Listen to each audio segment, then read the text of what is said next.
Hi friends, life of Jaya செய்யும் channel. வாங்க எங்கள் வீட்டு சமையல் சண்டே என்ன பண்ணியிருக்கேன்னு பார்க்கலாம்.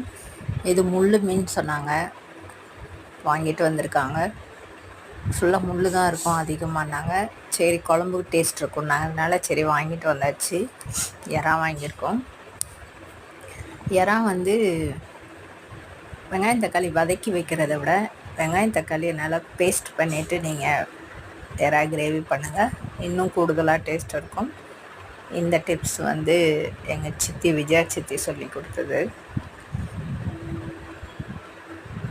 நல்லா வதக்கிட்டு வெங்காயம் வதங்கும்போது உப்பும் ஆட் பண்ணிட்டா சீக்கிரமாக வதங்கிடும்னு அவங்க தான் சொல்லி கொடுத்தாங்க எனக்கு. அதை தான் நான் இன்னும் வரைக்குமே ஃபாலோ பண்ணிகிட்ருக்கேன். கூடுதலாக எண்ணெய் தேவைப்படாது, வெங்காயத்துக்கு உப்பு ஆட் பண்ணிட்டான்னு இந்தமாதிரி நல்லா ஆட் வதக்கிக்கோங்க. வதக்கிட்டு மஞ்சத்தூள் மிளகாத்தூள் போட்டு நல்லா ட்ரை ஆகட்டும். எண்ணெய் பிரிஞ்சு வரும்போது நீங்கள் இறாவை அதில் போட்டிங்கன்னா, இப்படி எண்ணெய் பிரிஞ்சு வரப்போ ட்ரை ஆயிடுச்சா, இப்போ இறாவை இதில் சேர்த்திங்கன்னா அதில் இருக்க தண்ணியும் வரும். அது கொஞ்சம் நேரம் வேகும். அதில் இருக்க தண்ணி வெந்தாலே போதும். நீங்கள் இறாவுக்கு தண்ணி ஊற்ற தேவையில்லை. ஊற்றுனீங்கன்னா ரப்பர் மாதிரி ஆகிடும், டேஸ்ட்டு மாறிடும்.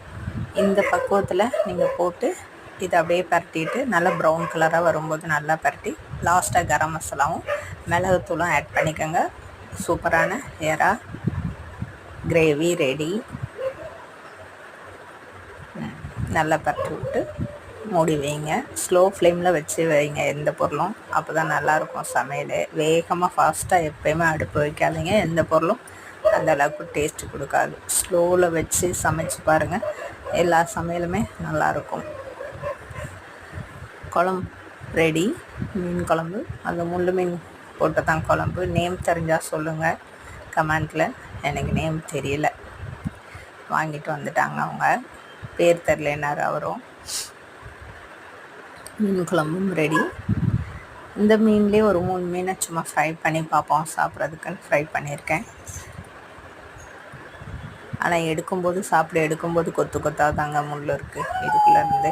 ஆனால் பொறுமையாக சாப்பிட்ணும். ஆனால் டேஸ்ட் சூப்பராக இருக்குது. மீன் சாப்பிட்றதுக்கு நல்லா சுவையாக இருக்குது, ஆனால் பொறுமையாக சாப்பிட்ணும் அந்த மீன். ரசம் ரெடி.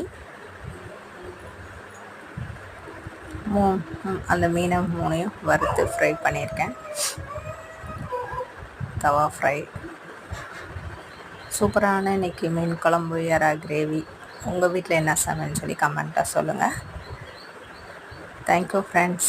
லைக் பண்ணுங்கள், ஷேர் பண்ணுங்கள், சப்ஸ்கிரைப் பண்ணுங்கள். 1 செகண்ட். தேங்க்யூ.